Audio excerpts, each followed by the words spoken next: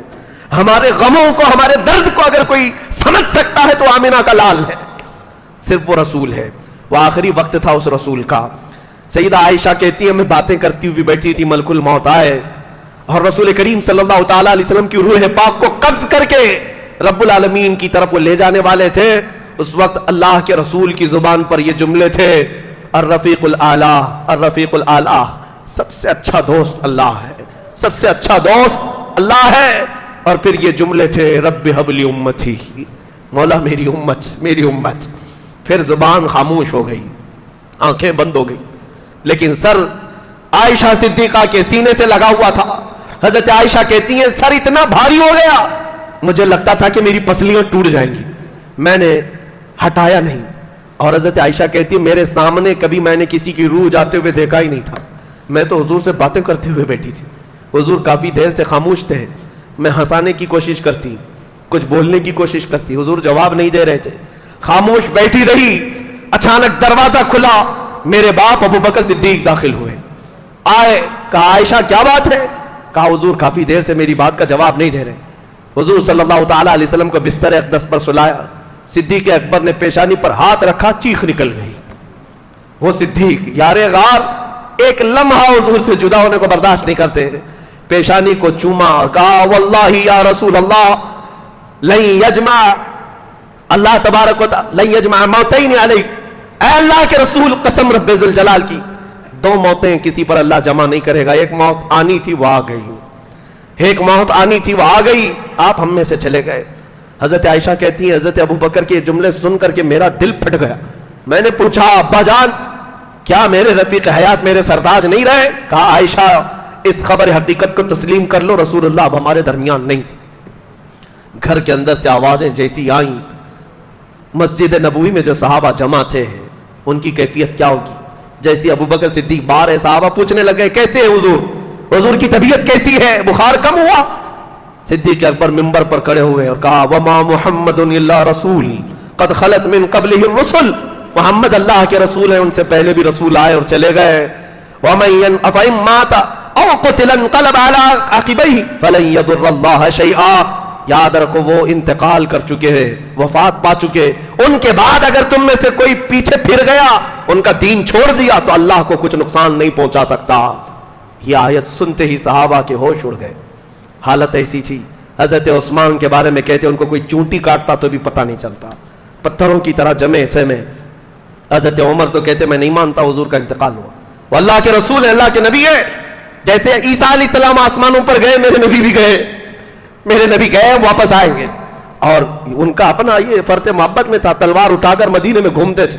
خبردار اگر کسی نے کہہ دیا محمد صلی اللہ علیہ وسلم کا انتقال ہوا میں گردن مار دوں گا، میرے رسول واپس آئیں گے. حضرت عمر کو سنبھالا. یہ اسٹیبلشمنٹ کا وہ اہم نقطہ تھا، یہاں سے باضابطہ اسلام کی تاریخ شروع ہے رسول پاک کے بعد. اب جو باغ ڈور سنبھالنی تھی وہ سب سے اہم ذمہ داری تھی. رسول کریم صلی اللہ تعالیٰ علیہ وسلم کی وفات کی خبر کا یقین کرنا ہی تھا. صحابہ نے کر لیا، صحابہ نے کر لیا. پیر کا دن تھا، حضور صلی اللہ علیہ وسلم وفات پا گئے.